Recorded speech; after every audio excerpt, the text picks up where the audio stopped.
So good evening, friends and colleagues. It's indeed a great pleasure and privilege for me to welcome you today to our session on hypertension. Today, two things are unique. First of all, we have started having our sessions in the evening, and this is our first session that we're having at 8 p.m. And the second unique thing is that we have got two of our most respected sirs or teachers with us. And these teachers have been an inspiration for us since we were students ourselves. So it's really an honor and a privilege for us to welcome Professor Shafi Majumdar and Professor Lutfur Rahman with us. Very respected teachers, very knowledgeable. And today I hope that they will be sharing their wealth of knowledge on hypertension with us. And actually hypertension is such a subject, it is so topical. And this is the bread and butter even when we pass our exams, right? Because when we start doing our private practice, hypertensive patients are the most common patients that we will have to deal with, and to understand the practicalities of treating these patients is also very important. Like Professor Badiuzzzaman was just now mentioning that he was dealing with a patient who is not economically solvent, and that's why he gave that patient tablets that the patient could afford. And that's such an important aspect of hypertension, to understand the patient and understand what would be best for our patients, not just to follow the guidelines blindly, but rather to intuitively know what is best for our patients. So today I hope that we'll be learning such a lot from all our speakers and from the great teachers that we have today with us. So without further ado, I'll start our session today. And I would like to request our guests to say a few words. Professor Shafi Majumdar, I'll be extremely grateful if you could say a few words, and then I'll invite Professor Lutfur Rahman to say a few words, and then we'll start our session. Okay, thank you, Professor Fazila. It is my great pleasure and honor to be with you at this session. And as we know, the hypertension is very common problem all over the world. Around 20% of the people, adult persons of our country, they suffer from the hypertension. Though the definition of the hypertension changes because of the findings of the big trial, shows at which level the blood pressure should be maintained, beyond which there will be some complications due to the high blood pressure. So the definition changes, and also changes depending on the which guideline we are following. Anyway, I think the speakers should elaborate on this subject, and I may remind the students to think over the subject very carefully. Not only the definition and the other things, also to think over the pathophysiology of the disease, so that we can choose the drug in the particular patient at their particular stage of the disease. With these words, and with the hope that our next few minutes will be having a very nice presentation on the hypertension. Thank you very much. Thank you, sir. So I would now request Professor Lutfur Rahman to say a few words for our students, and then we will start our program. Okay, thank you very much, Professor Fazilatunisa Malik. I am feeling very proud to be present with you. And hypertension, as Professor Majumdar mentioned, that is a very important chapter. For the student, it is very important, and for the practitioners, it is also very important. So, and I have seen that there are 4 legend speakers and learned speakers. Definitely, they will explain their topics very clearly and elaborately and presentation. So, I will request you to start the program. Thank you, sir. So our first speaker is Dr. Kolimuddin, and he is really a very hardworking. Thank you, sir. So without further ado, I will request Dr. Kolimuddin to start his presentation.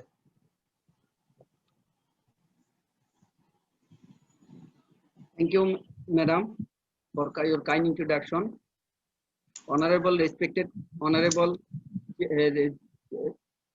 moderator, respected panelists, and learned audience. Assalamu alaikum. I am Dr. Muhammad Kolimuddin, presenting definition, classification, and pathogenesis of hypertension. The relationship between blood pressure and cardiovascular and renal events is continuous, making the distinction between normotension and hypertension based on cutoff BP values somewhat arbitrary.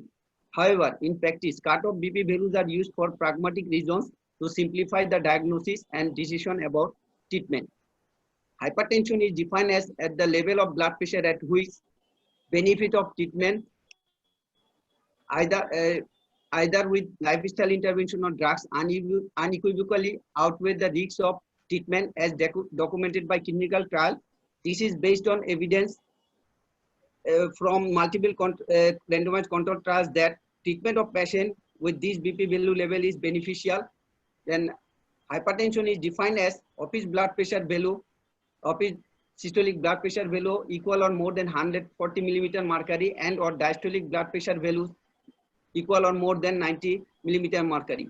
What are the benefits of treatment of hypertension?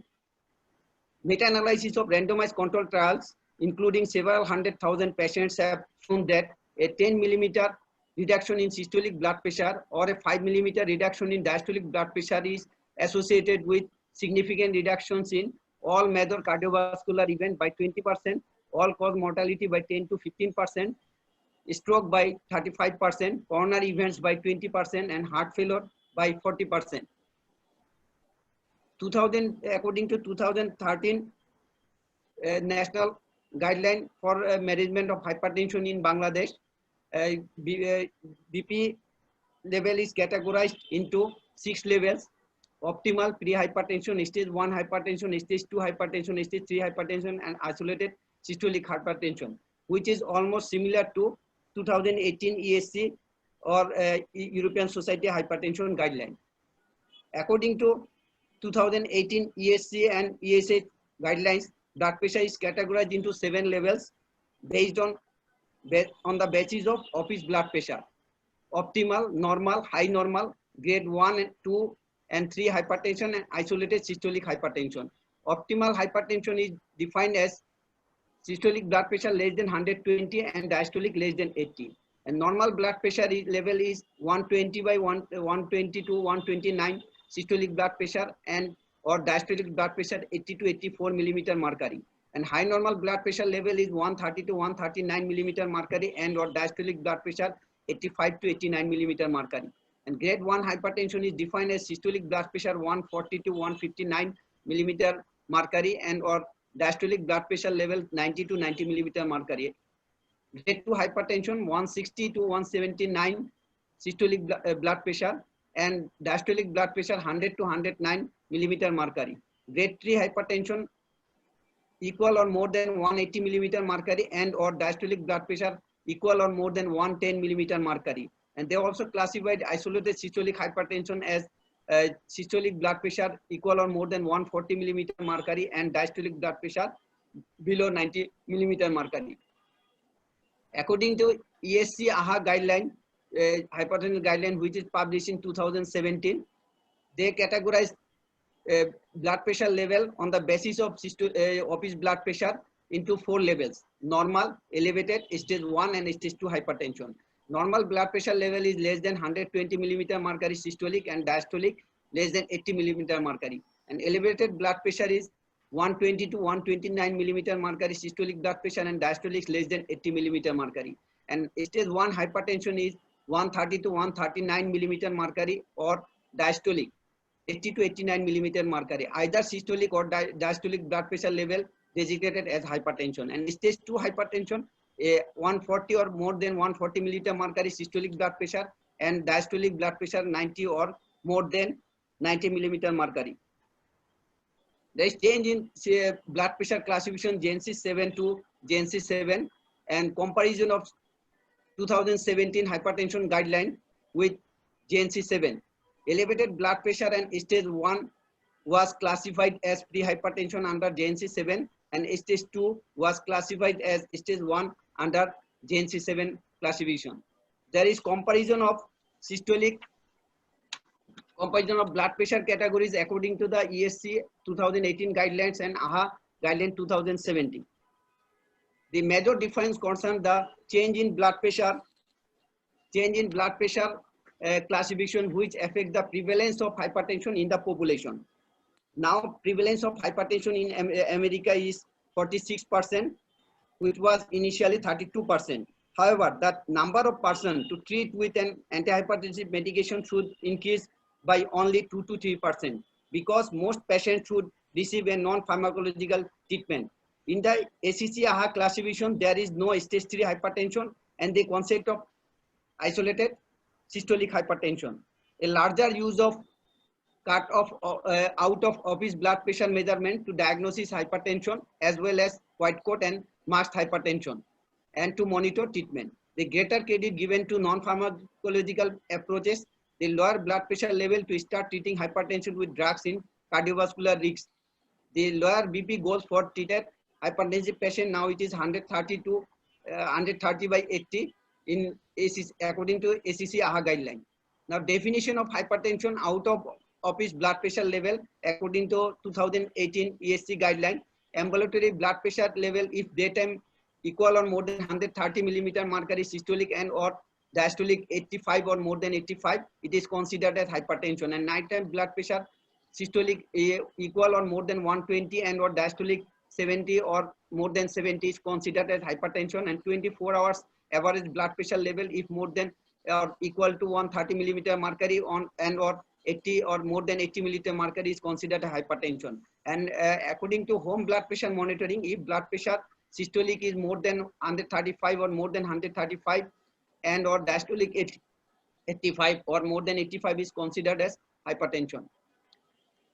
Now, classification of hypertension in children and adolescents. In 2000, according to 2016 European Society of Hypertension guideline, the age over more than 16 years and older are same as adult person, but up to 15 years, hypertension is defined as equal or more than 95 percentile of normal adult blood pressure level. Hypertension can be classified as primary hypertension or secondary hypertension. Primary hypertension or essential hypertension is defined when underlying cause of hypertension is not known. It accounts 90 to 95% of adult patients with hypertension. Secondary hypertension is defined as when high blood pressure as a result of other medical problems or medication. It accounts for 5 to 10% of adult patients with hypertension. Secondary hypertension should be suspected in younger patients less than 30 years of age with elevated BP.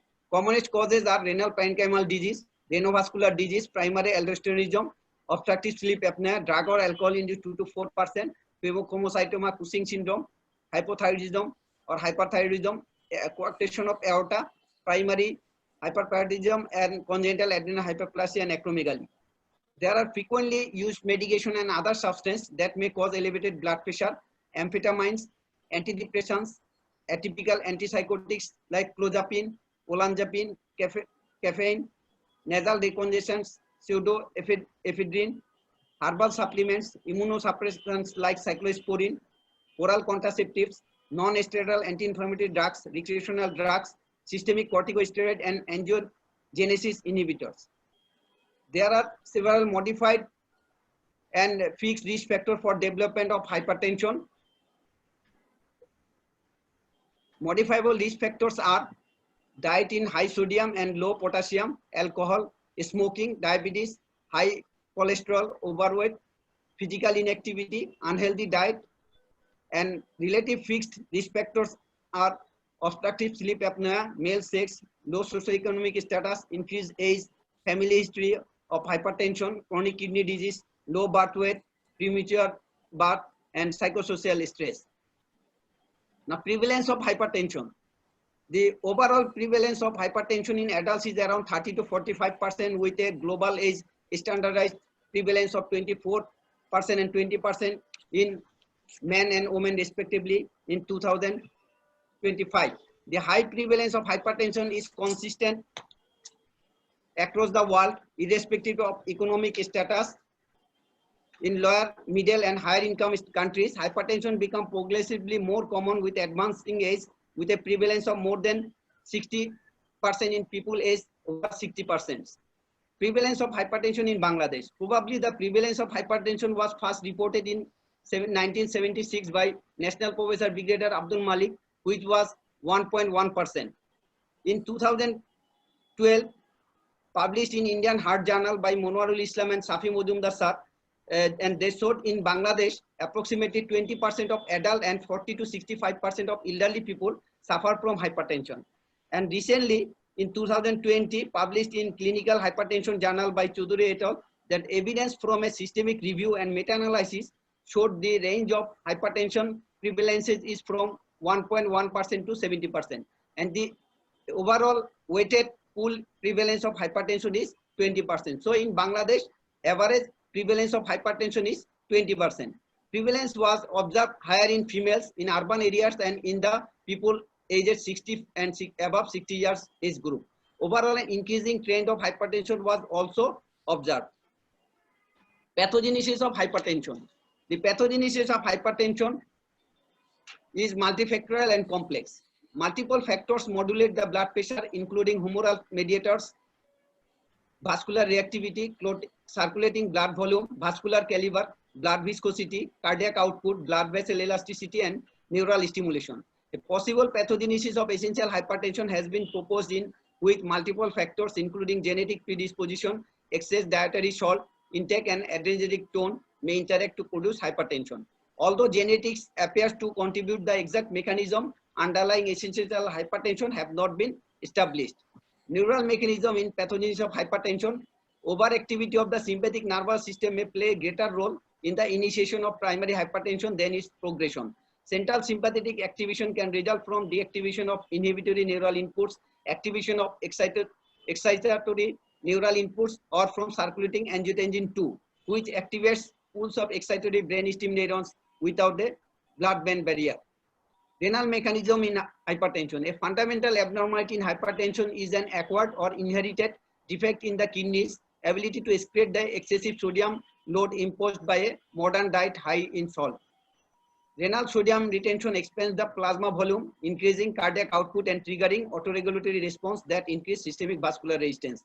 Salt retention also augments the smooth muscle contraction produced by endogenous vasoconstrictors. Vascular mechanism. Alteration in the structure and function of small and large arteries are pivotal in the pathogenesis and progression of hypertension. In small arteries, there is hypertrophy, eutrophic hypertrophy, and there is in large arteries there is hypertrophic modulation, and there is lumen to media to lumen is increased in small vessel and large vessel, but medial thickness is not change in small vessel but change in large arteries.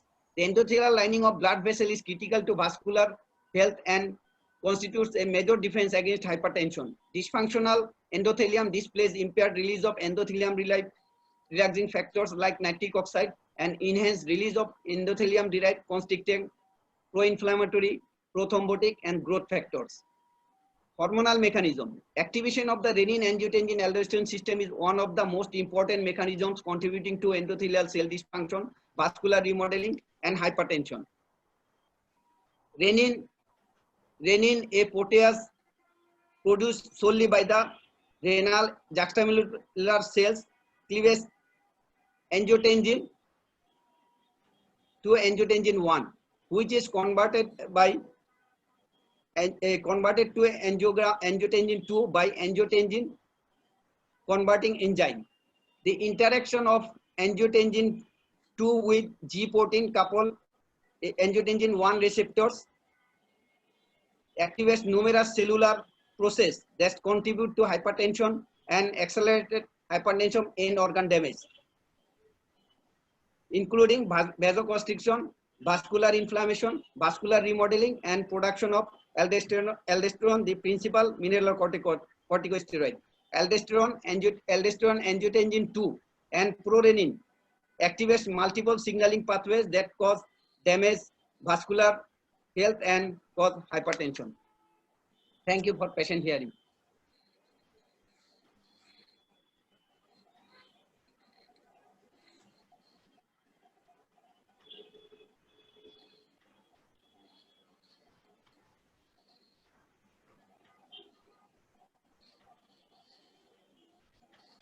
Thank you for a great presentation. So I would request our panel of experts to ask any questions to the first speaker. Lutfi sir, could you question? Question. One question is that in 2000 guideline of International Society of Hypertension, the grading of hypertension is different. But Kolimuddin, you have not mentioned possibly that one. Yes, sir. Yes. Have you mentioned that? 2020. Have I missed? 2020. No, I have mentioned 2020. 2020. Yes.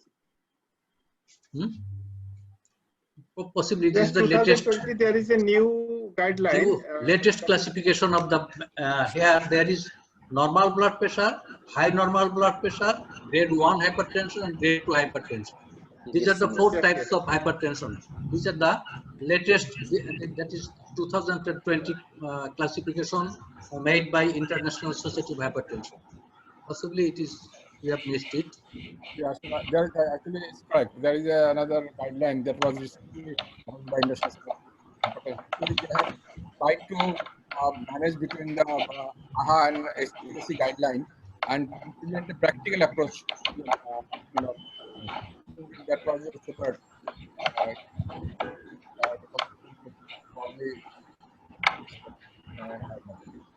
International Society of Hypertension, ISH. But I think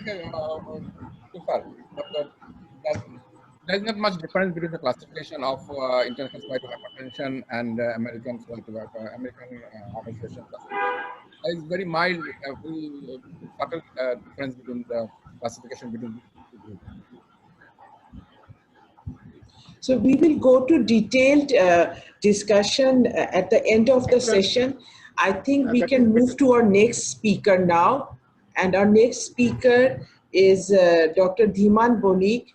And I welcome him because he was unwell these last few days. Can you hear me? Yes, madam, I can hear you. Yes, thank you. So Dhiman, welcome back. And we're really happy that you have recovered well from the last onslaught of COVID. So congratulations on your recovery, and we hope to learn from you. And thank you so much for, even though you were unwell, you took the trouble to prepare this presentation for us. We really appreciate it. Dr. Dhiman Bonik. Thank you, madam, for the kind words. Respected moderators, respected panelists, teachers, colleagues, and friends. Today, my presentation is on diagnosis, clinical feature, complication of hypertension. Hypertension is, to me, where to end, where to begin. I don't know even. I want to start with a clinical scenario. 45 years male, coming from a farm gate, waiting in the waiting room of a physician chamber, 3 minutes.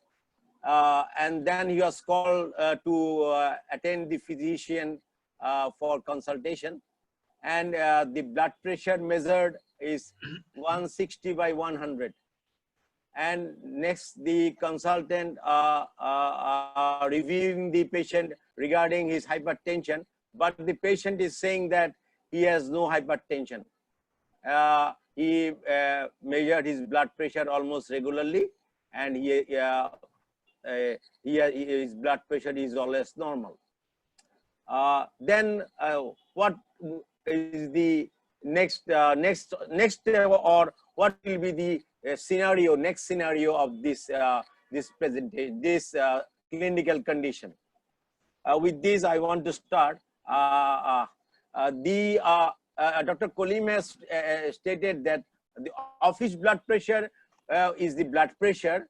It is the which is measured in a doctor's chamber or in hospital or in clinic. It is measured mainly by oscillometric, semi-automatic sphygmomanometer preferred by maximum of our doctors. A consistent and significant systolic blood pressure difference between the two arms. At first time when the patient came to us, we should measure blood pressure in both the arms, and twice should be measured, at an interval of 1 to 2 minutes. And if the measurement is more than 15 millimeter of mercury, then there is increased risk of cardiovascular risk, and most likely it is due to atheromatous vascular changes. Improper measurement of office blood pressure measuring, it can lead to inaccurate classification, overestimation of patient's true blood pressure, and unnecessary treatment. This is the classical. This slide shows the classical features of measuring blood pressure in a patient. In a patient, you can measure. I want to highlight some important things. You can measure blood pressure. You can measure blood pressure by lying or by sitting. If you want to measure blood pressure by sitting, you should follow some things should be evaluated, but some things should be strictly followed. Feet should be on the floor, and there should be back support, and there should be relaxation of 5 minutes before measurement. 30 minutes before measuring blood pressure, caffeine, exercise, and smoking should be avoided. Bladder should be emptied. A patient should not talk with the observer during measuring the blood pressure. Cloths over the arm of the measurement cuff should not be there, and the arm should be placed on the desk of the patient, and it should be at the level of the right atrium, and the cuff should be accurately sized. That is, the bladder inside the cuff should cover 80% of the arm, and not smaller or not larger. And there are available of 4 size cuff in almost all over the country. And blood pressure at the first time, I previously mentioned that it should be measured 2 times in both the arms, and two times in each arm at the interval of 1 to 2 minutes, and the larger measurement should be recorded, and it should be next time the measurement should be on that arm. The first of all, the palpatory method should be evaluated. The radial pulse is felt, and the cuff is inflated, and the blood pressure, when it is abolished, then it is elevated up to 20 to 30 millimeter of mercury. Then by auscultatory method, systolic and diastolic pressure should be evaluated. The first carrot cough sound should be the systolic pressure, and the fifth carrot cough sound, that is the almost the absent carrot cough sound, is the diastolic pressure. And the 2 readings taken should be averaged, and should be averaged, and it should be written which arm and where. There is a new term in the guideline. It is unattended office blood pressure measurement. It is that there will be you can come out from the white coat hypertension. In this scenario, I gave mention for the patient, it might be a patient of white coat hypertension, that in presence of doctors the blood pressure is more, but in unattended blood pressure, doctor's office improve their producibility of blood pressure measurement, and the patient seated alone and unobserved, the white coat can be substantially reduced or eliminated. That is that you come to your room, there is no medical personnel, the patient and 1 or 2 patient attendant, and the blood pressure will be measured by them, and this will be the unattended office blood pressure.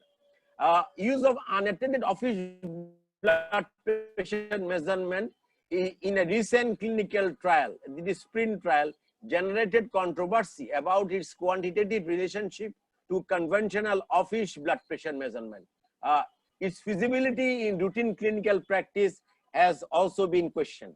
Conventional office blood pressure reading may be at least 5 to 15 millimeter mercury higher than the systolic blood pressure level obtained by unattended office blood pressure measurement. That is, unattended office blood pressure measurement is less than office blood pressure measurement. There is a term, then the question arises in this scenario of the patient, which as I mentioned earlier, that how will we evaluate whether the patient is hypertensive or not? There is a term, new term, which is known as home blood pressure monitoring. There are different guidelines in different groups of home. The average guideline is at least 3 days blood pressure should be monitored, at least 3 days, preferably for 6 to 7 consecutive days before each clinical visit. Blood pressure reading should be taken 2 times in a day, morning and in the evening, in a quiet room, 5 minutes at rest. 2 measurements should be taken, we have previously said, and at an interval of 1 minute apart. And compared to office blood pressure, home blood pressure provides more reproducible blood pressure data and in more closely related to HMOD, particularly left ventricular hypertrophy. HMOD is the new term in the new guidelines. It is hypertension mediated organ damage. It replaces the term target organ development. In previously JNC 7, it was taught TOD, and now it is hypertension mediated organ damage. Recent meta-analysis of few available prospective studies have further indicated that home blood pressure monitoring better predicts cardiovascular morbidity and mortality than office blood pressure measurement. This is the measurement details. I want to skip this slide. Another thing is that with this clinical scenario of this patient, we can go for an ambulatory blood pressure monitoring. Ambulatory blood pressure monitoring is a process. The cuff is placed in the hand where blood pressure is more. The cuff is placed in that hand, and there is a machine fixed at the waist of the patient, and the machine is such readily placed that it measures blood pressure in the daytime 15 to 30 minutes interval, and at night it measures blood pressure at 1 to 2 hours interval. And after 24 hours, we see this measurement, all the measurement in a computer, and the average blood pressure is taken. In the daytime, if the patient is awake, a blood pressure of 135 equal or more than 135 and more than 85, the patient is hypertensive. At night time, he has systolic blood pressure of 120, and in some authors says it is 80, and some authors say it is 70. Is 120 by 80 in night time, the patient is hypertensive. And the mean blood pressure for the 24 hours, it is, if it is 130, but more than 130 by 80 ambulatory blood pressure, the patient is hypertensive. Ambulatory blood pressure monitoring is a better predictor of than home blood pressure monitoring of hypertension organ damage than office blood pressure. 24 hours Holter ambulatory monitoring mean has been consistently shown to have closer relationship with morbid and fatal events, and is a more sensitive risk predictor than office blood pressure of cardiovascular outcomes such as coronary comorbidities or fatal events and strokes. It is the advantage and the disadvantage of office and home blood pressure monitoring. Advantage is of ABPM is stronger prognostic evidence of ambulatory blood pressure monitoring. And home blood pressure monitoring is cheap and widely available, and other There is this patient I have previously mentioned that patient is this patient which we are I have seen give this scenario. It might be a patient of white coat hypertension. Regarding white coat hypertension, I have previously said in front of medical personnel blood pressure is raised, and in home blood pressure monitoring, ambulatory blood pressure monitoring, and in both the blood pressure is normal. It is white coat hypertension. Regarding white coat hypertension, it is very important is that 13% of the patient during the diagnosis of hypertension is in white coat hypertension.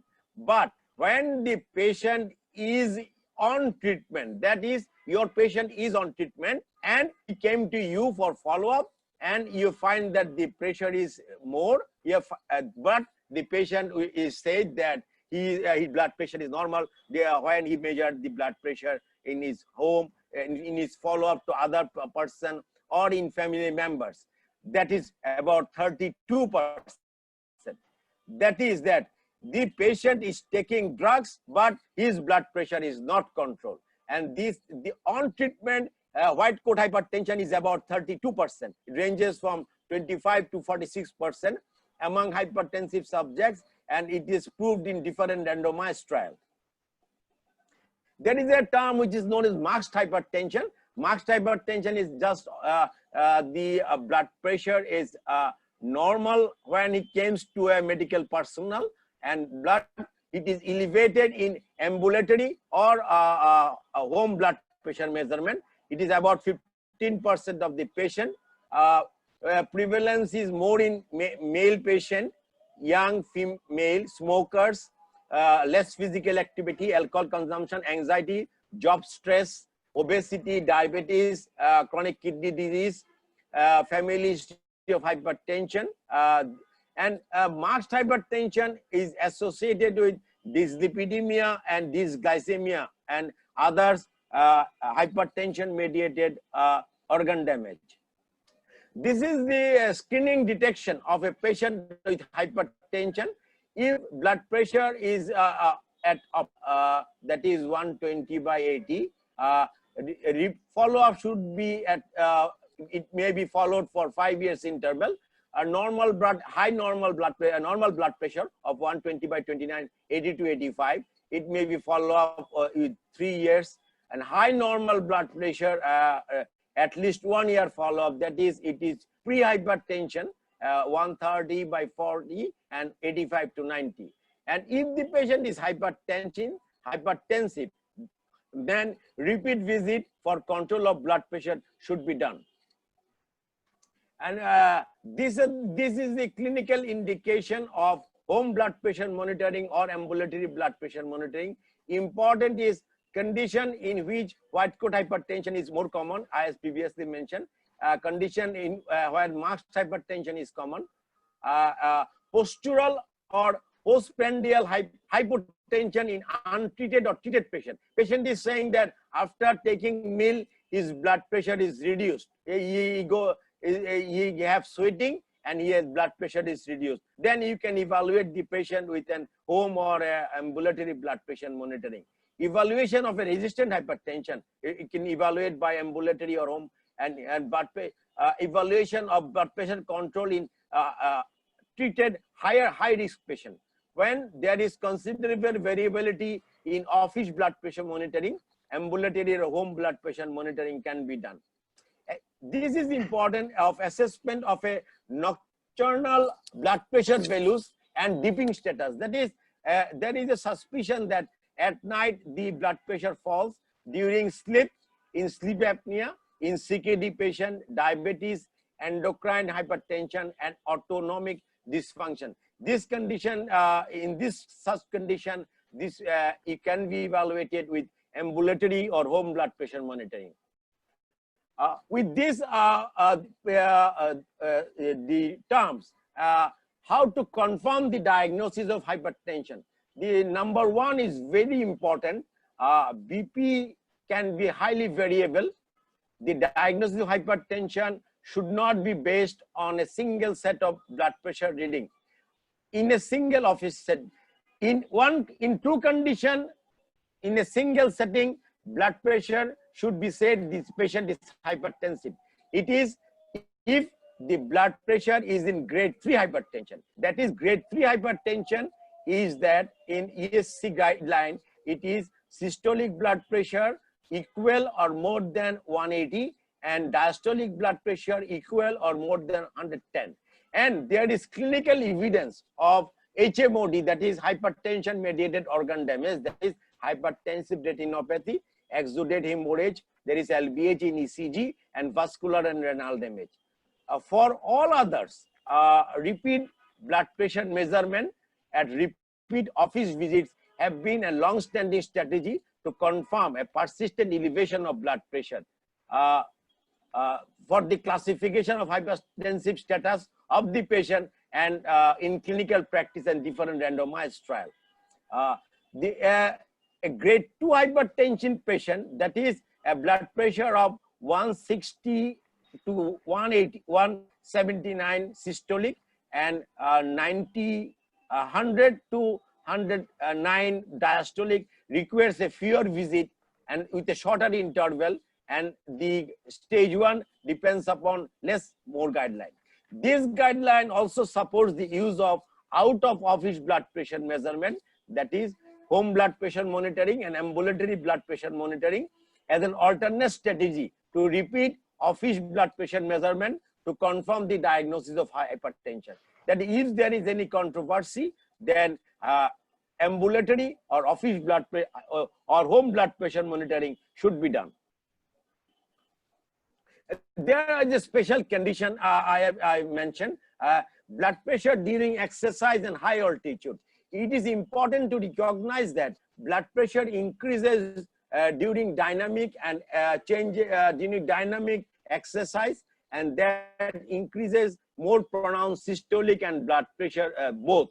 And evidence shows that blood pressure increases at high altitude exposure, especially above 3000 meters and possibly above 2000 meters. It is important that uncontrolled severe hypertensive patient or grade 3 hypertensive patient should avoid exposure at a very high altitude, and grade 2 and grade 1 hypertension blood pressure should be controlled, and they should go to a high altitude of greater than 2500 meter exposure. This is the patient evaluation of a patient with hypertension. Risk factors should be evaluated if the patient had history of cerebrovascular disease, stroke, renal disease, or the patient has history of smoking, salt intake, alcohol consumption, and if sedentary lifestyle. There is sleep history. Snoring, sleep apnea is an important risk factor nowadays for hypertension, and previous hypertension in pregnancy and preeclampsia. History of symptoms of hypertension mediated organ damage should be identified. Brain and eye involvement, that is TIA, whether there is any history of TIA or stroke or carotid revascularization. There's a carotid artery should be heard of for carotid bruit, for chest pain, shortness of breath, whether the patient has history of coronary artery disease or history of coronary revascularization, history of arrhythmias and heart failure. Kidney may be involved, and it may be evaluated by hematuria, nocturia, repeated urinary tract infection. Peripheral vascular disease is an important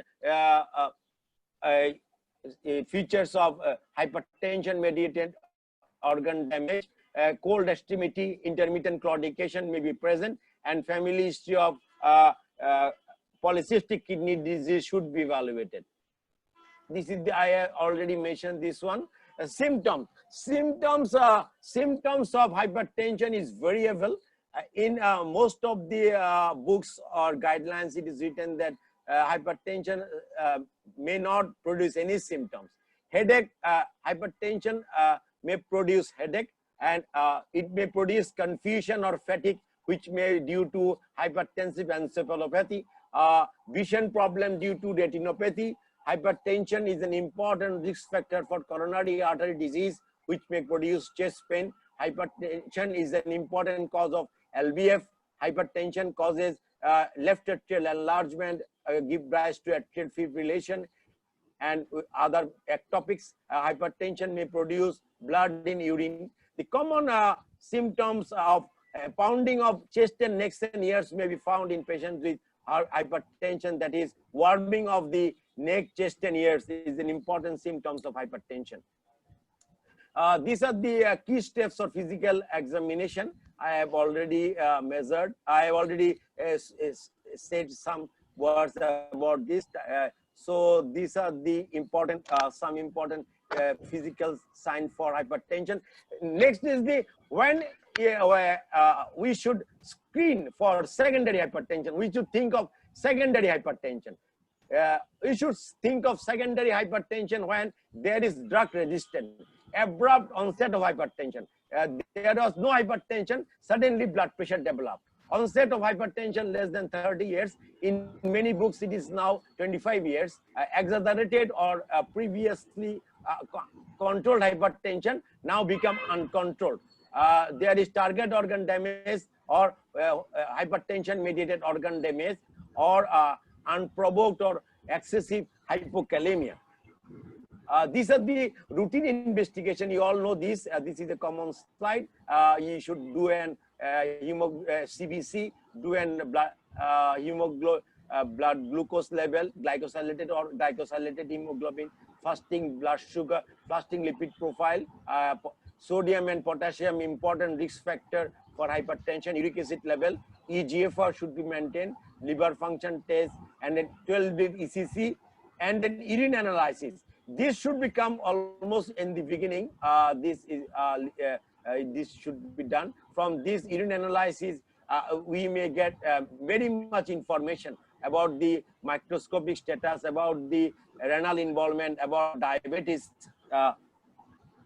Now the complication of hypertension. Complication of hypertension is hypertension mediated organ damage refers to structural or functional changes in arteries or end organs, that is heart, blood vessel, brain, eyes and kidneys, caused by elevated blood pressure and is a marker of preclinical or asymptomatic cerebrovascular disease. Hypertension mediated organ damage is common in severe or long-standing hypertension, but can be found in less severe hypertension. With wider use of imaging technique, hypertension mediated organ damage is becoming increasingly apparent in asymptomatic patients. Cardiovascular risk increases with the presence of HMOD and more so when damage affects multiple organs. Some type of HMOD can be reversed with antihypertensive treatment, especially when they are used early during the long-standing hypertension. HMOD may become irreversible despite improved blood pressure control. This is a slide, almost the last slide of the some special investigation other than ECG and albumin creatinine ratio, giving features of renal damage, blood creatinine level, echo to show the cardiac evaluation, carotid Doppler study, an abdominal ultrasound to evaluate aortic aneurysm, to adenoma of the adrenal glands, and then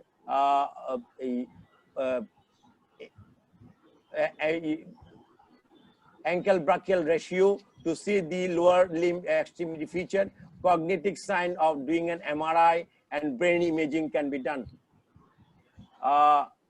With this, when a patient of hypertension should be referred to an hospital-based care, because hypertension is well managed at an outdoor basis or in house. The following condition needed to referral to a routine hospital-based evaluation. Patient in whom secondary hypertension is suspected, younger patient less than 40 years with grade 2 severe hypertension in whom hypertension cannot be excluded or controlled, patients with treatment-resistant hypertension, patient in whom more detailed assessment of hypertension mediated organ damage should influence treatment.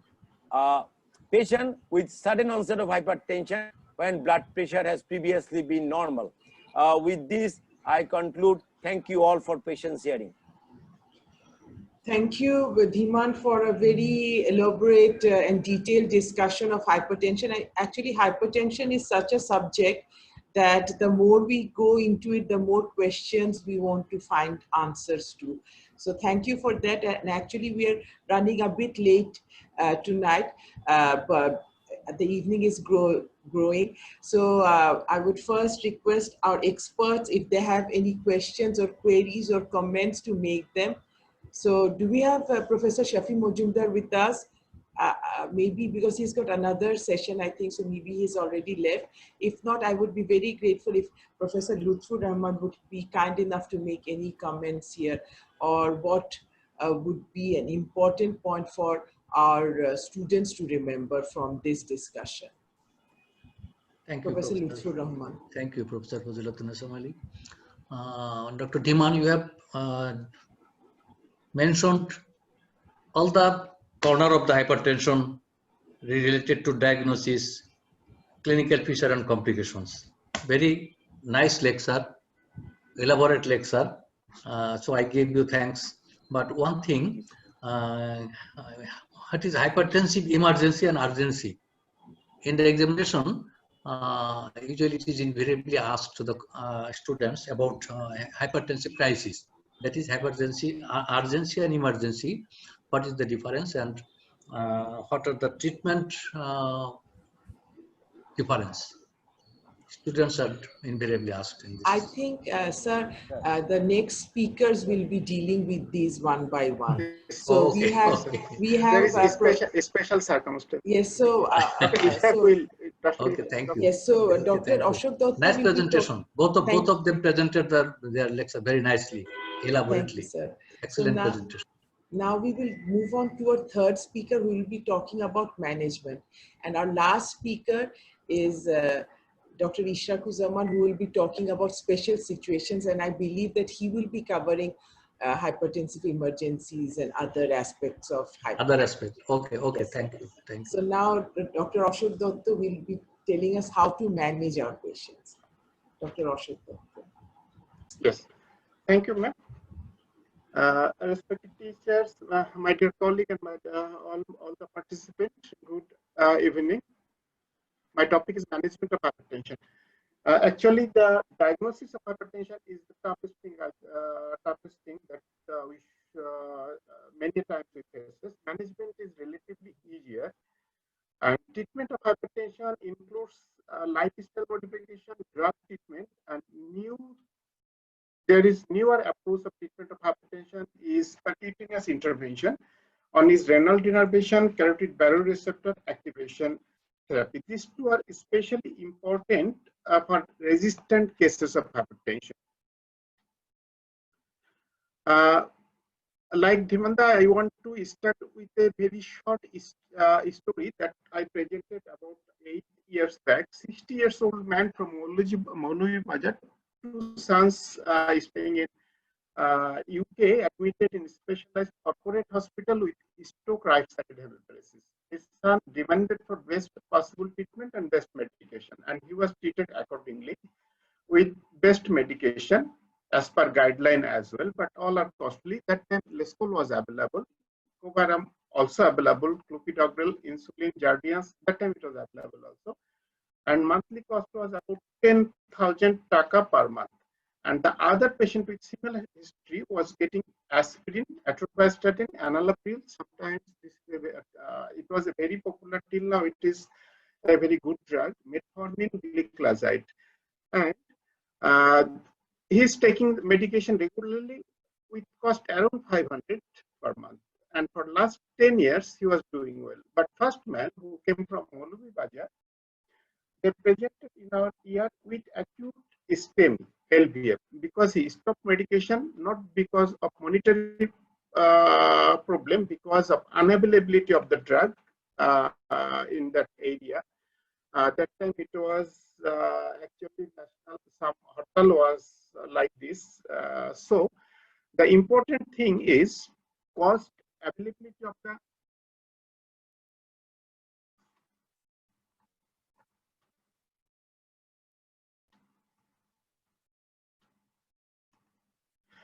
cost, availability, convenient dosing, side effect of the treatment, that should be kept in consideration always before prescribing antihypertensive drugs.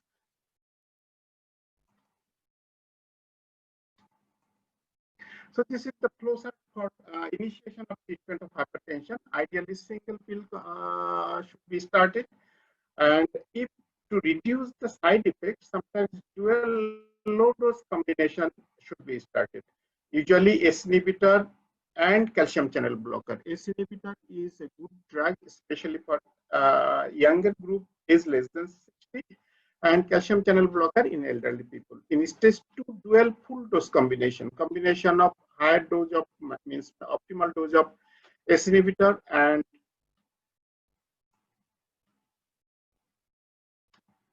optimal dose of ACE inhibitor and optimal dose of calcium channel blocker. Step 3 is triple drug combination that includes the diuretics. Sometimes diuretic may be used in the step 2 in combination with ACE inhibitor. And step 4 is the resistant cases of hypertension, where maximal dose of triple drug, at least diuretic should be there, fails to control the blood pressure. In that case, a special situation, that is spironolactone, centrally acting drugs, direct vasodilator, that may be useful. So, office systolic blood pressure treatment target range. This is taken from the SCC AHA guideline, and as per ISA, means International Society of Hypertension, target blood pressure is 10 millimeter higher than SCC guideline. Age 18 to 65, target blood pressure should be 130 systolic and diastolic 80 or less than 80. But according to ISA, it should be 140 below 90.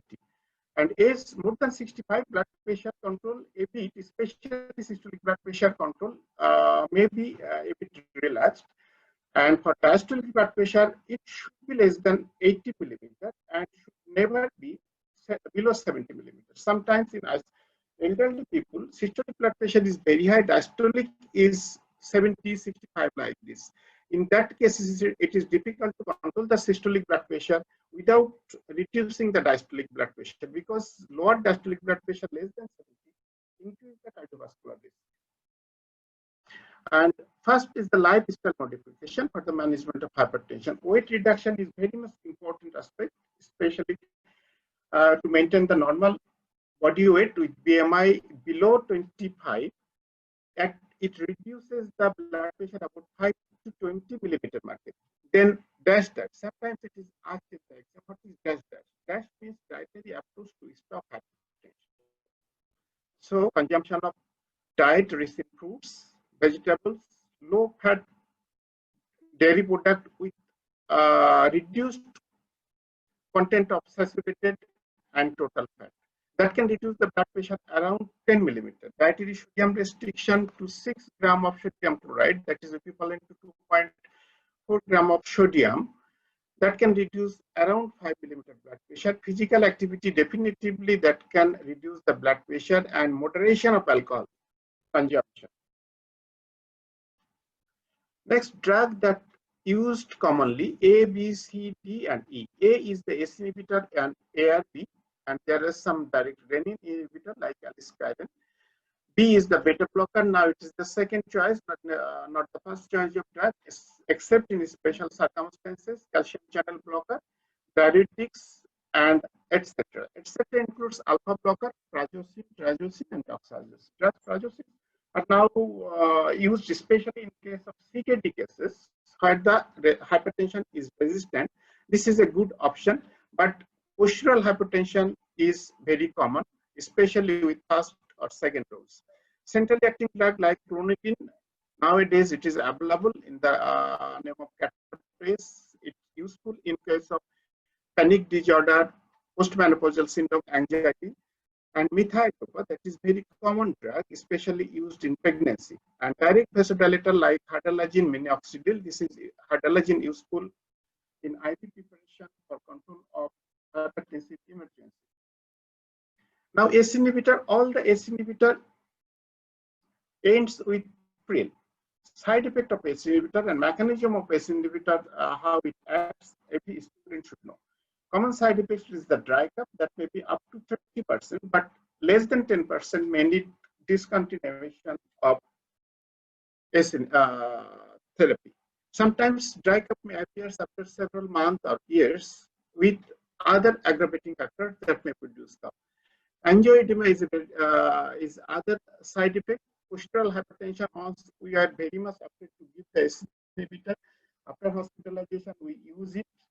Especially that is important when the patient is on diuretics, patient has got sodium or hyponatremia. And hyperkalemia is the side effect, especially when it used with patient renal failure. One is captopril, enalapril, these are two are relatively short acting. Captopril is the shortest acting. It should be given 3 times a dose. And these short acting are especially suitable in hospitalized patient for uncontrolled hypertension and patient with heart failure. And then we can switch over to the long-acting drugs. Enalapril is a very cheap drug and effective drug, but should be given at least once daily or daily dose. Lisinopril, ramipril, and perindopril, these are the relatively long-acting drugs. All are available, and these drugs has got wide range of utility other than hypertension also. These drugs may be used alone or in combination with hydrochlorothiazide or in combination with thiazide-like diuretics like indapamide. Perindopril is also available in combination with amlodipine. Benazepril is a very useful and low-cost drug. Once it was available with amlodipine combination, now it is less available, but till now it is available in market. ARP all ends with, ends with sartan. That is the losartan, candesartan, valsartan, irbesartan, telmisartan, and olmesartan, and azilsartan also. So telmisartan and olmesartan are the longest acting ARB, and it may be available in combination with thiazide diuretics and amlodipine preparation. And valsartan is a drug that has got relatively short acting, should be used BD dose, especially helpful in heart failure patient, and that Vellard and Valiant study prove it. Now, beta blocker, though it is a second line drug, but sometimes it is useful. Along beta blocker, especially in patients with heart failure, patients with arrhythmia, and those who have got established coronary artery disease. In absence of established coronary artery disease, role of beta blocker is not so much beneficial. Propranolol, metoprolol, atenolol. Out of these three, something all the students should remember. Propranolol is the highest lipid soluble. So it can cross the blood-brain barrier, it can cross the placental barrier. Atenolol is the second most important drug that can penetrate the blood-brain barrier and placenta, and subsequently metoprolol. So this three drug has got CNS activity, especially in anxiety patients.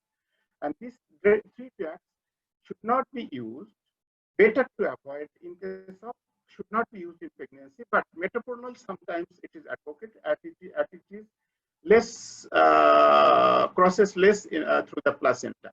At the same time, this drug should not be used in lactating mothers because secretion in the milk is larger amount that can affect the baby. Bisoprolol, sotalol, actually this is more anti-arrhythmic than anti-hypertensive. Nebivolol is selective beta blocker. Carbidopa has got alpha and beta blocking effect. Sometimes alpha and beta receptor antagonist effect is 1:1, and the labetalol has got alpha blocking effect 5 times than the beta blocker. So labetalol is used in pregnancy and IV preparation, that is available in our country, IV preparation in emergency situation, in eclampsia, in pregnancy also. So this is mainly the alpha blocker, and carbidopa is both alpha and beta blocker. and all other mainly the beta blocker. And there are some selective beta blocker like bisoprolol, like nebivolol, but all the beta blockers that are selective at low dose, at higher dose, that becomes non-selective. That means that may produce other beta receptor blocking, produce bronchospasm as well. So I have already told regarding in other than ISD, LV dysfunction, heart failure, arrhythmia, and established coronary artery disease, use of beta blocker is controversial for hypertension. But when the patient has got tachycardia, then it is a very useful drug. Calcium channel blocker is a very friendly drug. Amlodipine, nifedipine is the older drug. Laterdipine, cilnidipine, and lasitipine. Nimodipine is especially useful for subarachnoid hemorrhage, and this diltiazem and verapamil is non-dihydropyridine.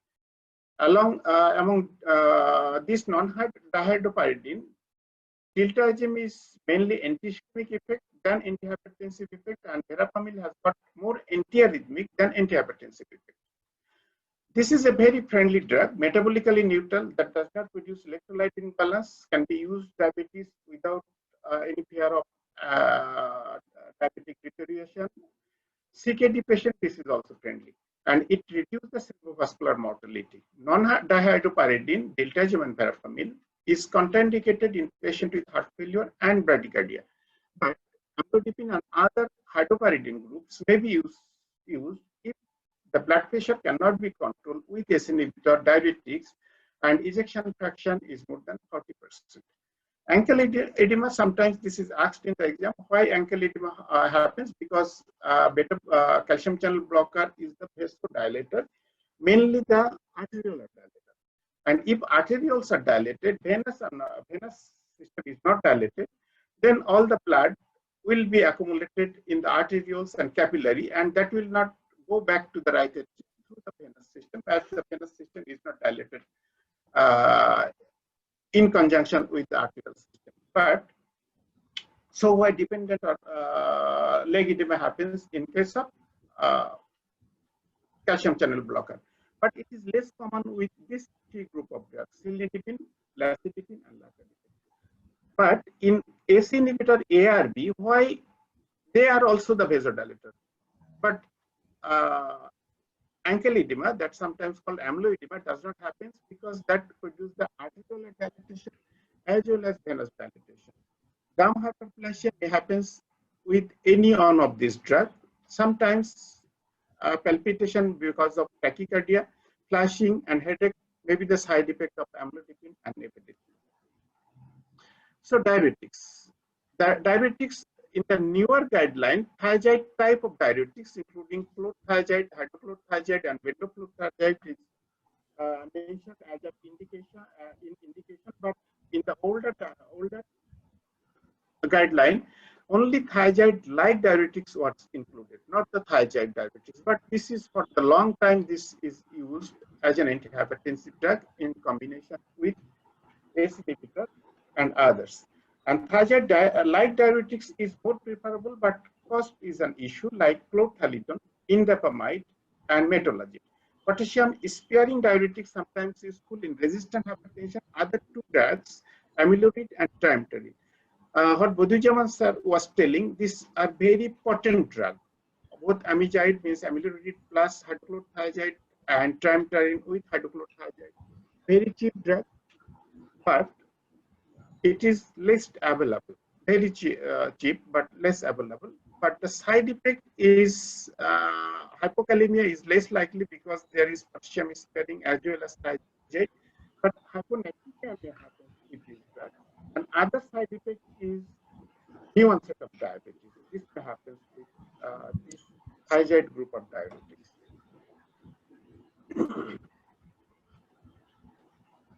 And good evidence of cardiovascular benefit from higher dose or moderate dose of thiazide diuretic, but not with the low dose of thiazide diuretics, as well as chlorthalidone and indapamide. Drug of choice. How do we choose a drug? Some tips. Like patient with anxiety, if we start from above, from brain, anxiety neurosis, beta blocker, especially in younger. psychiatric illness, suppose patient is getting the SRI, means serotonin reuptake inhibitor like sertraline or amlodipine like this, that may produce tachycardia. And sometimes that may produce vasodilatation, postural hypertension. Better to avoid ACE inhibitor with this group of drugs. So beta blocker is a good choice if the patient is on this type of drugs. Bronchial asthma and COPD, if any patient having severe attack of COPD or asthma, better to avoid beta blocker, even selective one. But those who have got mild symptom, this can be used. In patient with heart block, means AB block, 6 sinus syndrome or sinus bradycardia, beta blocker or verapamil detergent should be used very cautiously. But in presence of LVB or RVB, especially LVB, RVB, this is intrahepatic. At this level, beta blocker or verapamil or don't have any effect. That is, this bundle branch are not supplied with the sympathetic supply. So LVB or RVB is not contraindication of any verapamil, diltiazem or beta blocker, provided AB node is good, bundle of is good. For heart failure, definitively beta blocker, ACE inhibitor, diabetes. 3 drugs are very important. Sometimes it happens in acute MI setting. Suppose patient with CCU acute MI setting, which one you should start. If the patient is hypertensive, definitively beta blocker is the first choice to reduce arrhythmia and sudden death after MI. But if the patient is in severe failure, beta blocker should be avoided initially if the patient's blood pressure, heart failure is not controlled with diuretics, ACE inhibitor. So ACE inhibitor is the choice of drug for failure. Beta blocker is choice of drug for arrhythmia. Diabetes mellitus, ACE inhibitor, ARB prevent the renal and retinal complication of diabetes mellitus. So this is a complete indication in diabetic patient as an antihypertensive drug. For gouty patient, thiazide diuretics should be avoided. Sometimes losartan may reduce the serum uric level. Diuretics is contraindicated if any patient have got severe electrolyte imbalance like hyponatremia, hypokalemia. Kidney stones, probably thiazide diuretics has got positive effect that reduce the renal stone. Actually, that absorbs the calcium as well. So that is also helpful in elderly people, reduce the osteoporosis. And in case of benign prostatic hyperplasia, alpha blocker like prazosin, alpha press is helpful for antihypertensive as well as prostatic hyperplasia prevention. But hypertension, postural hypertension is a side effect for elderly people. For pregnancy, I think Dr. Ishaq will talk about it in details. Alpha-methyl dopa, labetalol, and calcium channel blocker is the choice of drug. Metoprolol may be acceptable. Pregnancy with urgency, IV labetalol, hydrolyzine, nitroprusside should be avoided because that may produce fetal cyanide poisoning. And magnesium in eclampsia. For lactating mother, I have already told propanolol, atenolol, lipid soluble processed protein should not be used, like nifedipine also. Alpha-methyl dopa should be discontinued immediately after delivery if it is used in pregnancy because that may produce psychosis and because that require frequent dosing, 2 or 3 times dosing. Drug choice. Overall benefit of treatment depends on how perfectly optimal blood pressure is achieved, with or without or with minimal side effect. Possibly class-specific benefit includes CCB protective effect versus heart failure. CCB and ARB more protective in case of stroke. Compelling indication for a specific condition. I will tell you sometime. Next slide. Use of once daily dose is very important. And wait for 5 to 7 days to get the optimal drug effect and allow 4 weeks to evaluate or change the drug and titrate to manufacturer's instruction. When all else are equal, use the least expensive drug. If no cost disadvantage, encourage this dose combination. This dose combination has got some additive effects, sometimes synergistic effects, like diuretics with ACE inhibitor ARB. That can reduce the side effect by use of less dose of drug or both drugs. Enhance the convenience and compliance, prolong the duration of action, and potential for additive target organ protection. This is the compelling indication in heart failure, diuretics, beta blocker, ACE inhibitor, ARB. All are compelling indication if the patient is hypertensive, as well as aldosterone antagonist. Post-MI patient, beta blocker, ACE inhibitor. High coronary risks already established. Then beta blocker is an indication to reduce the heart rate, to reduce the coronary events, to reduce the arrhythmic death. Diabetic patient, ACE inhibitor, ARB.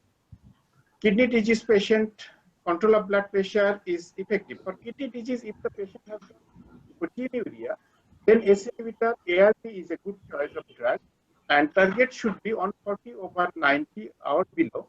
But if the patient has got proteinuria, target should be 130 or below. In systolic blood pressure, 80 or below. But in absence of proteinuria, target blood pressure should be 140/90 or less. And ARB and ACE inhibitor sometimes asked once it was popular that both combination of ACE inhibitor ARB in case of kidney disease, but now it is discouraged. Why it is discouraged? Maybe asked in exam, because combination has shown that some of the patient goes into acute kidney injury. So this combination of ARB and ACE inhibitor should not be used in kidney patient or any other patient. Recurrent stroke, ACE inhibitor, ARB, diuretics are useful. Which combination? This is a very old diagram. Calcium channel blocker has got combination with beta blocker, diuretics, ACE inhibitor or ARB. So any combination is available. All the combinations are available in our market. So hypertensive emergency, ischemic stroke, hemorrhagic stroke, encephalopathy, eclampsia, acute coronary syndrome, left ventricular failure, and aortic dissection. Dr. Ishaq will talk about it. And management of special situation. I think Ishaq will cover it. I will not go in details. Now, I'm in conclusion. Primary prevention is the prime important, followed by early detection and treatment of hypertension. And drug therapy, though it is the most costly and popular way to control, it is not only the solution. So with this, I like to thank for patient hearing. Thank you, Ashok. That was really comprehensive and we all learned such a lot. Really great presentation. Enjoyed it a lot. And I would request our expert to give his comments. Professor Lutfur Rahman, please, sir.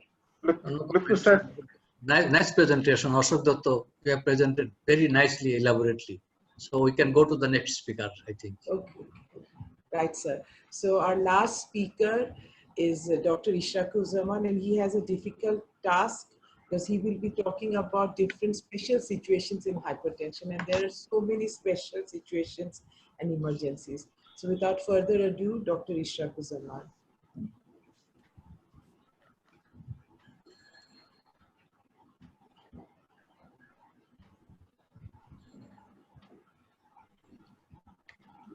Thank you, madam.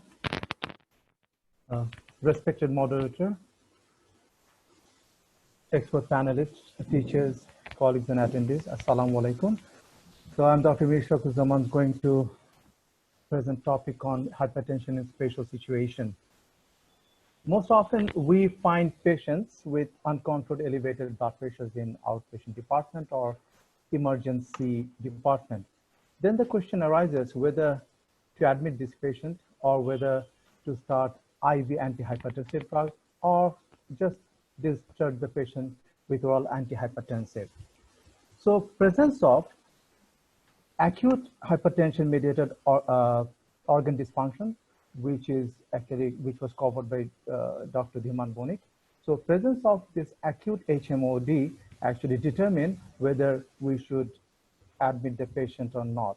So hypertensive emergency defined as severe hypertension, which is associated with acute hypertension mediated organ dysfunction, which is often life-threatening and requires immediate but careful intervention to lower blood pressure, usually with intravenous therapy. On the other hand, hypertensive urgency, patient might have severe hypertension, but if the patient doesn't have any acute hypertension mediated organ dysfunction, so we can easily discharge the patient, and the blood pressure can be lowered over a period of days to weeks with oral medication. The underlying pathophysiology of hypertensive emergency is loss of autoregulation, and which causes abrupt elevated level of vasoconstrictor, causing the increased systemic vascular response, resistance, and elevated blood pressure. And eventually, fibrinoid necrosis occurs in the endothelium, and further, this necrotic debris accumulates and obliterates lumens of the vascular arterioles and causes end organ ischemia. And when the tissue organ ischemia occurs, it releases more vasoactive substances, so initiating the vicious cycle of elevated blood pressure. So just to recapitulate the autoregulatory mechanism, which functions normally in range of mean arterial pressure from 60 to 120 millimeter of mercury in normotensive patients, are inadequately controlled hypertensive patients. On the other hand, chronically hypertensive patients, this range shifts to right. So arteriolar smooth muscles hypertrophy allows tissue tolerance of higher blood pressure. So in these patients, rapid reductions of blood pressure results in tissue hypoperfusion and ischemia. So considering the normal range of MAP or mean arterial pressure in the normotensive patients, many patients may develop hypertensive emergency when the pressure is more than 160 over 100. There are many clinical presentations of hypertensive emergency, most malignant accelerated hypertensions, which is characterized by severe hypertensions, commonly more than 220 over 120 millimeter of mercury, with advanced bilateral retinopathy, usually flame hemorrhage and/or papilledema. But in these patients, also there may be hypertensive encephalopathy or hypertensive thrombotic microangiopathy. Hypertensive encephalopathy is the presence of somnolence, lethargy, tonic-clonic seizures, and cortical blindness, which may precede a loss of consciousness. However, focal neurological lesions are rare and should raise a suspicion of stroke. Patients with severe hypertension associated with other clinical conditions who are likely to require an urgent reduction of BP, for example, acute aortic dissections, acute myocardial ischemia, or acute heart failure. Patients with sudden severe hypertension due to pheochromocytoma, also associated with organ damage, and pregnant women with severe hypertension or preeclampsia, which I will discuss later. Most of the patients have precipitants, and these are the most common is non-adherence to medical treatment. And also there is history of inadequate treatment of chronic hypertension. Male gender, black race, low socioeconomic status, obesity, smoking are the risk factors.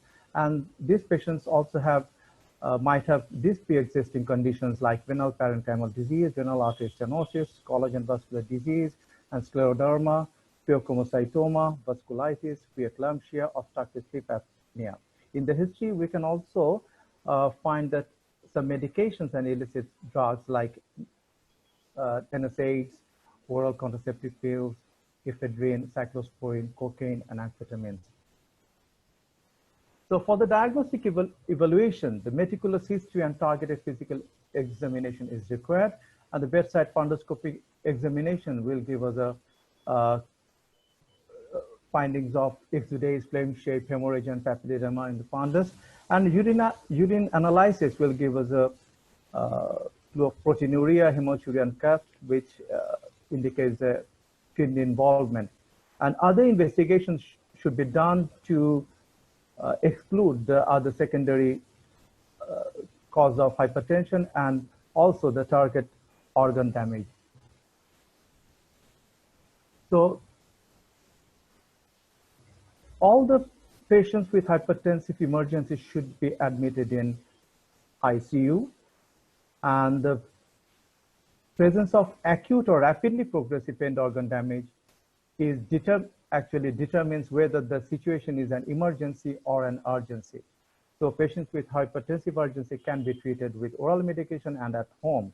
And the hypertensive emergency patient, they should be admitted in the ICU with the administration of IV antihypertensive. The goal of therapy is to immediate but controlled reduction of mean arterial pressure. Blood pressure be reduced initially by no more than 25% of mean arterial pressure over minutes to hours. After first 24 hours, further reductions over day to weeks in order to reset autoregulatory mechanism. There are exceptions like aortic dissections, pulmonary edema, and post-operative bleeding.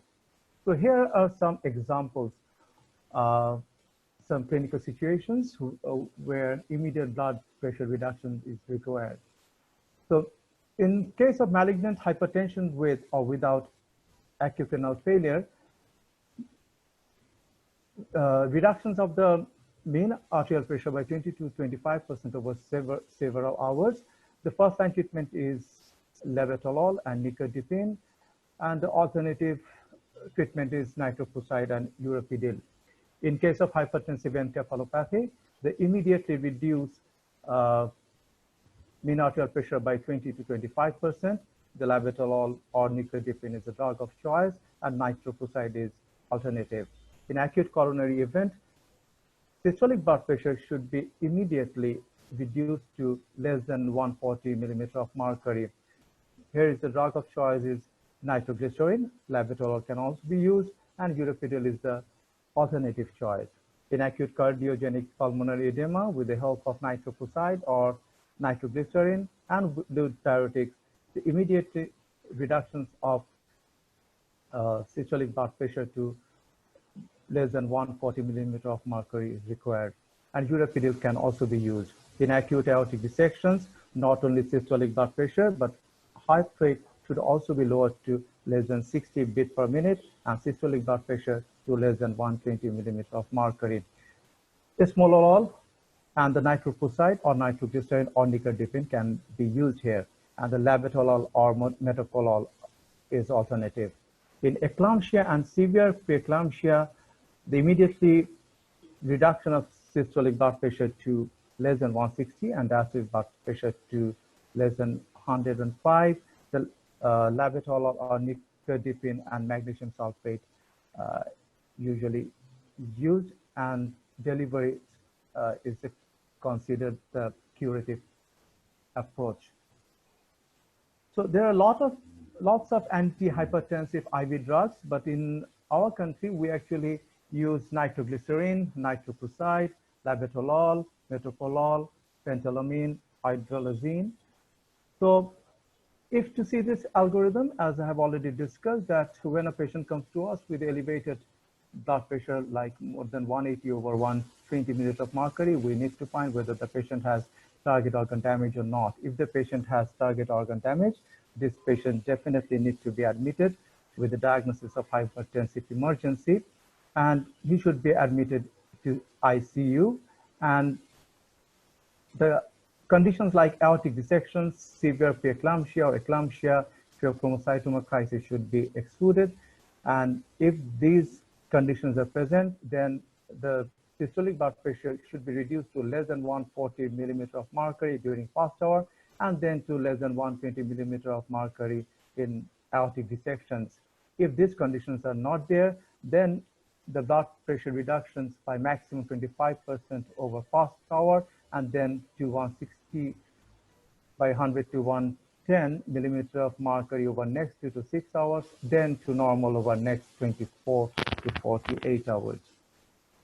So if untreated, the prognosis of a patient with hypertensive crisis is very poor. In modern era, with effective antihypertensive drugs, the 10-year survival is around 70%. However, patients presenting with hypertensive crisis have for future cardiovascular events despite a lower prevalence of overall cardiac risk factors. So now hypertensive disorders in pregnancy.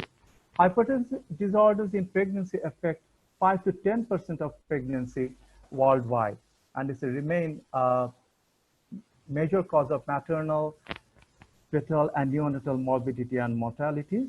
Maternal risks include placental abruptions, stroke, multiple organ failure, and disseminated intravascular coagulation. The fetus is at high risk of intrauterine growth retardation, intrauterine growth retardation, like 25% of cases, prematurity, 27% of cases of preeclampsia, and intrauterine death, 4% of cases of preeclampsia. So definition and classification of hypertension in pregnancy. The definition is based on office blood pressure value,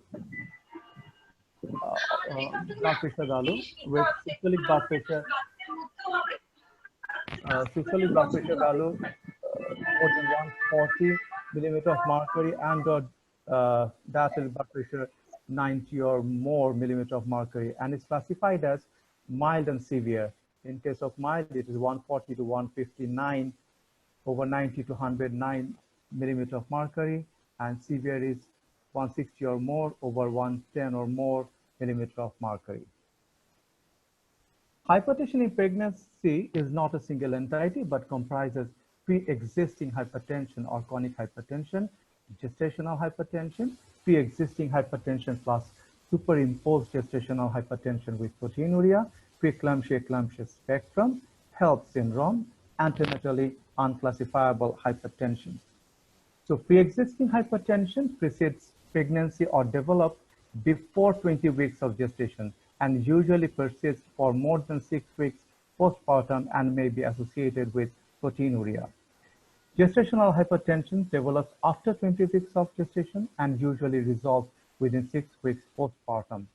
Antenatally unclassifiable hypertension, this term is used when blood pressure is first recorded after 20 weeks of gestation and it is unclear if hypertension was pre-existing.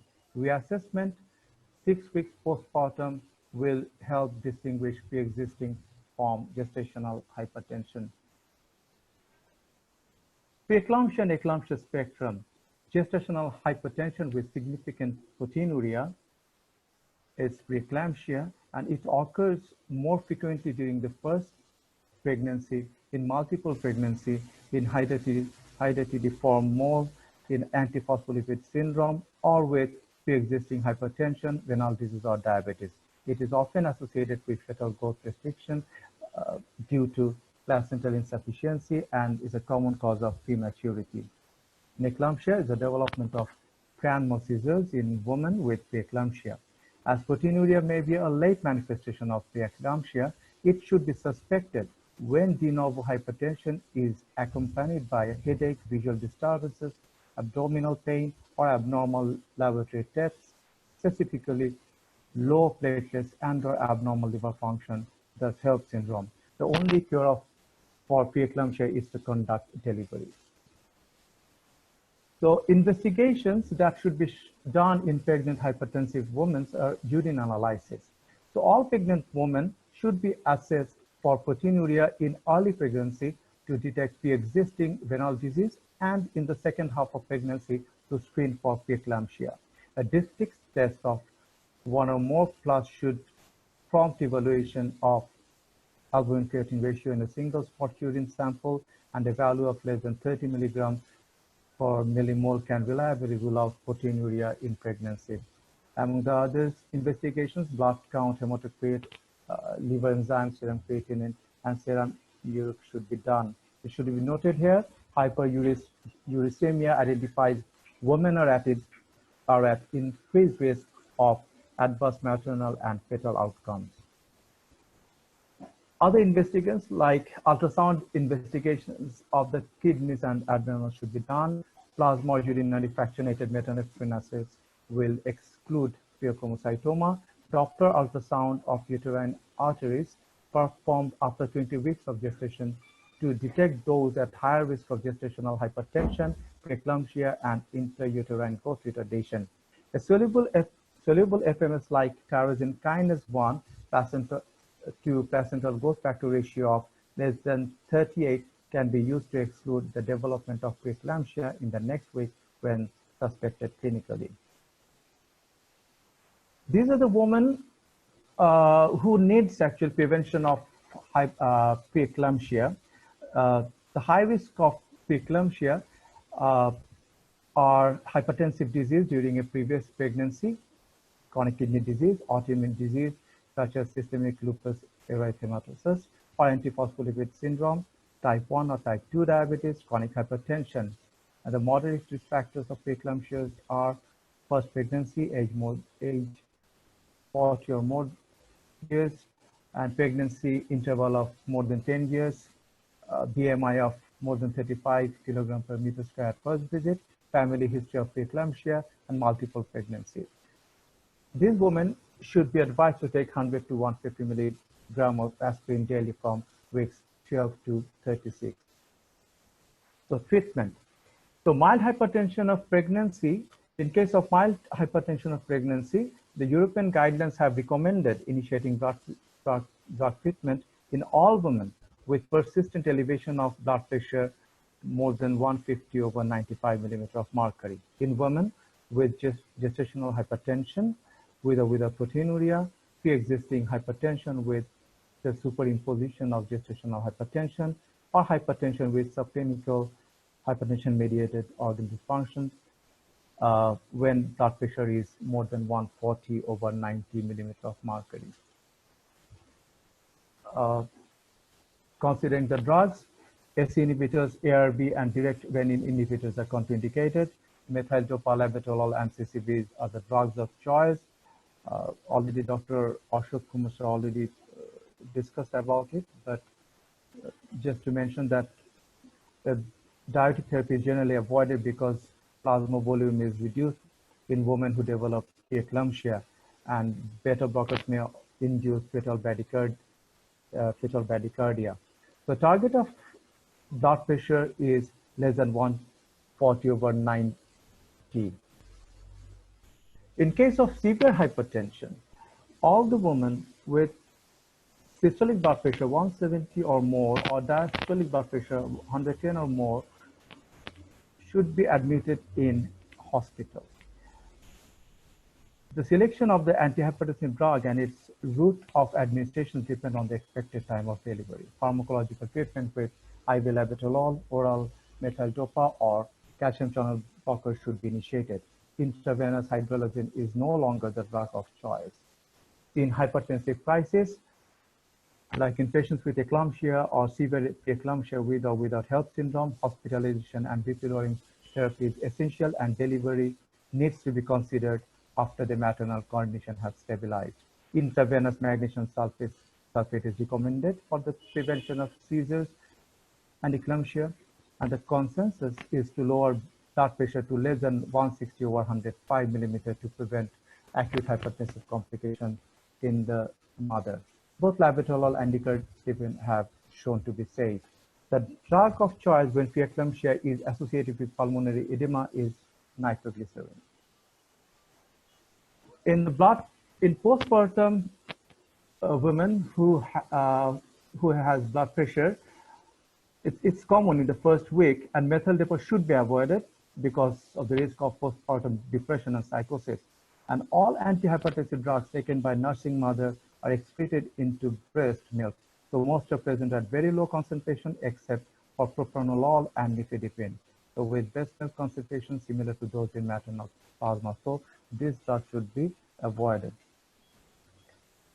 So women experiencing hypertension in their first pregnancy are at increased risk in a subsequent pregnancy. Women who develop gestational hypertension or preeclampsia are at increased risk of hypertension, stroke, and ischemic heart disease in later adult life.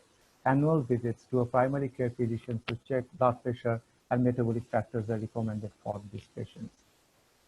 Now the resistance hypertension, which is defined as resistant to treatment when the recommended treatment strategy fails to lower office systolic blood pressure and diastolic blood pressure values to less than 140 millimeter of mercury and or less than 90 millimeter of mercury respectively. It should be mentioned here that appropriate recommended treatment strategy means appropriate lifestyle measures and treatment with optional or best optimal and or best tolerated doses of 3 or more drugs, which should include a diuretics with typically an S inhibitor or an ARB and a calcium channel blocker. The inadequate control of blood pressure should be confirmed by ambulatory blood pressure monitoring or home blood pressure monitoring, in whom the adherence to therapy has been confirmed. And pseudo-resistant hypertension and secondary cause of hypertension should also be excluded. The true prevalence of resistant hypertension is less than 10% of treated patients, and patients with resistant hypertension are at higher risk of HMOD, CKD, and premature cardiovascular events. So these are the causes of pseudo-resistant hypertension. The most common is poor adherence to prescribed medicines. So it should be taken in the history that whether the patient is adhering to the medicine or not, because more than 50% of patients give history of non-adherence. White coat phenomena, poor office blood pressure measurement technique, marked brachial artery calcification, especially in older patients with heavily calcified arteries are the other cause, and the clinician inertia when a doctor doesn't want to prescribe rational combination of blood pressure lowering drug therapies. So other causes of resistant hypertension is lifestyle factors such as obesity or large gains in weight, excessive alcohol consumptions, and high sodium intake. Intake of vasopressor or sodium retaining substances, drugs prescribed for conditions other than hypertension, like some herbal remedies or recreational drugs use, cocaine, anabolic steroid, etc., etc.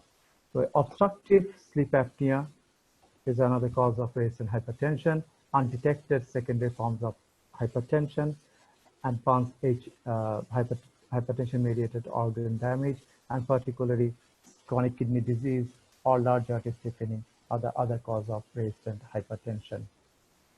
So these are the clinical characteristics. Most of the patients with resistant hypertension are in older age, obese, more common in Black people, they have history of excess dietary sodium intake, and they have high baseline blood pressure and chronicity of uncontrolled hypertension, and usually they have concomitant disease like left ventricular hypertrophy or chronic kidney disease, diabetes, atherosclerotic vascular disease, aortic stiffening, and isolated systolic hypertension.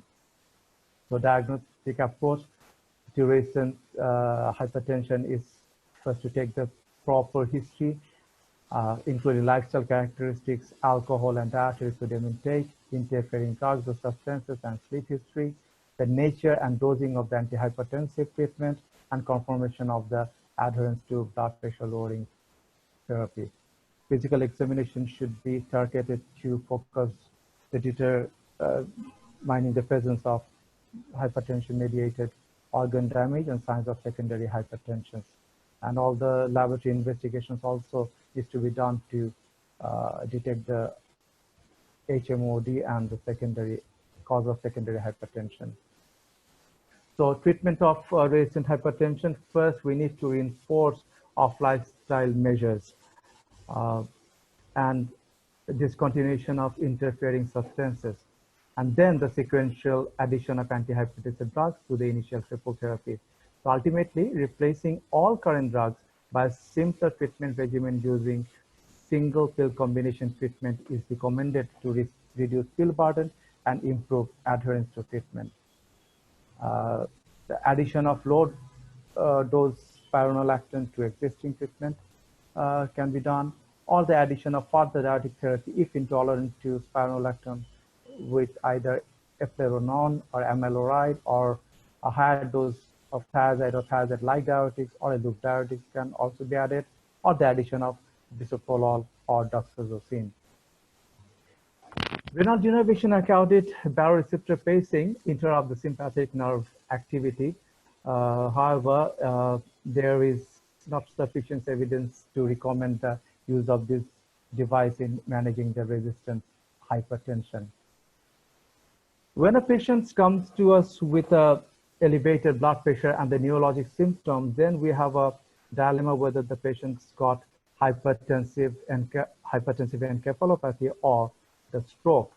So hypertension is a major risk factor for hemorrhagic and ischemic stroke and a risk factor for recurrent stroke. So, but management during the acute phase of hemorrhagic and ischemic stroke remains an area of uncertainty. And neurologic alteration caused by severe hypertension are reversed when blood pressure controlled appropriately in hypertensive encephalopathy, whereas primary neurologic disorders typically do not improve with blood pressure control. And also, focal neurological lesions are rare in case of hypertensive encephalopathy and should raise a suspicion of stroke. So therapeutic strategy, in case of acute intracerebral hemorrhage, immediate blood pressure lowering is not recommended for patients with systolic blood pressure less than 220 millimeter of mercury.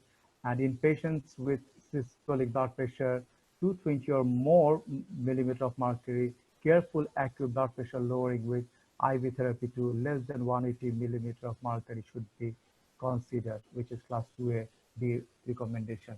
In acute ischemic stroke, routine blood pressure lowering with antihypertensive therapy is not recommended, with the exceptions like in patients with acute ischemic stroke who are eligible for thrombolysis. BP should be carefully lowered and maintained at less than 180/105 for at least the first 24 hours after thrombolysis. And in patients with markedly elevated blood pressure who do not receive fibrinolysis, drug therapy may be considered based on clinical judgment to reduce blood pressure by 15% during the first 24 hours after the stroke onset. In hypertensive patients with an acute cardiocerebrovascular event, antihypertensive treatment is recommended immediately for transient ischemic attack after several days in ischemic stroke. In all hypertensive patients with ischemic stroke or TIA and systolic blood pressure target range of 120 to 130 should be considered. And the recommended antihypertensive drug treatment strategy for stroke prevention is a RAS blocker, SC inhibitors or ARB, plus a calcium channel blocker or a thiazide-like diuretics. So this is the algorithm that I have already covered. So thanks for the patient sharing. Thank you. So thank you. I managed to get back. I was lost for a bit. So that was a great presentation and we all learned such a lot. And I see Professor Amol with us. So Amol, do you have any comments? Thank you, ma'am, for nice arranging. I like to say one thing that why I attend this lecture, because I think most of you, all people will agree with me that the treatment of hypertension is one of the bread and butter for cardiologists. None of the day in chamber, or right now I am sitting in chamber, but I need to manage. So I review, I want yesterday they review this hypertensive treatment by Ashok Datta and Ashrak. Thank you, madam. Very nice presentation, very brilliant. Two peoples, speaker is very nicely present and in this my personal knowledge. I don't know about others, but thank you, ma'am. Thank you. Thank you for joining. And you, well, you missed Dr. Dhiman Bonik. He was also very good, and Dr. Kolimuddin equally great. So we actually had a very exhaustive discussion with 4 speakers. And thank you for joining. We really appreciate that you could join us.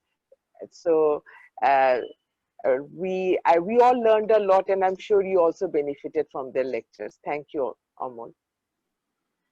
So now I would request our expert, Professor Lutfur Rahman, to have his views on these lectures, please. Professor Lutfur Rahman. Thank you, madam. Really a very nice academic discussion. I have enjoyed it very much. Thanks to the organizer, honorable moderator, and speakers. A lot of special thanks to the speakers, because all of you have presented your topics very nicely and elaborately with very latest information. I think all of the students will be very much benefited from your lectures. And I have also refreshed my knowledge from your excellent, informative deliberation. Thank you very much.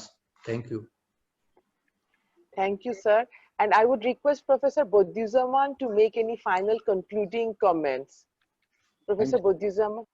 Thank you, madam. Actually, nothing more to say. Actually, all the lectures were so elaborative and descriptive, so nothing more to add. And I have personally learned a lot. Only one thing that Professor Lutfur sir has mentioned about the guideline of International Society of Hypertension. That was the latest one, 2020. They have actually divided hypertension a bit differently than what ESC and AHA have done. But I think that is very close to that what we have discussed here. Anyway, but I think the students should also go through the guideline of International Society of Hypertension 2020, because in examination, the examiner may ask some question from that guideline also. So I think that is one point. And another, as I have discussed very early about the, and Professor Fadilatun Madam also repeated the same thing, that guideline is there always, but we should always treat our patient individually. Every patient is unique. So we should think the socioeconomic condition of the patient, the morbidity of the patient, and then we should choose the drug for the patient. Maybe a patient control his blood pressure with simply 50 milligram of atenolol. I have seen a lot of patients simply taking 50 milligram of atenolol and very well controlled hypertension. So when this patient is coming to me, why should I change the patient, change the drug? No, let the patient continue with atenolol if there is no contraindication. So I think that's the point we should always take into consideration regarding the patient, treating the patient with hypertension. Thank you. Nothing more to add. Thank you all the speakers and the moderator and the chairperson. Thank you very much. So thank you. So I think we can conclude this session, and we learned such a lot and great session. Thank you. So we will conclude the session now with the permission of our expert and everyone. So bye. Thank you. Thank you.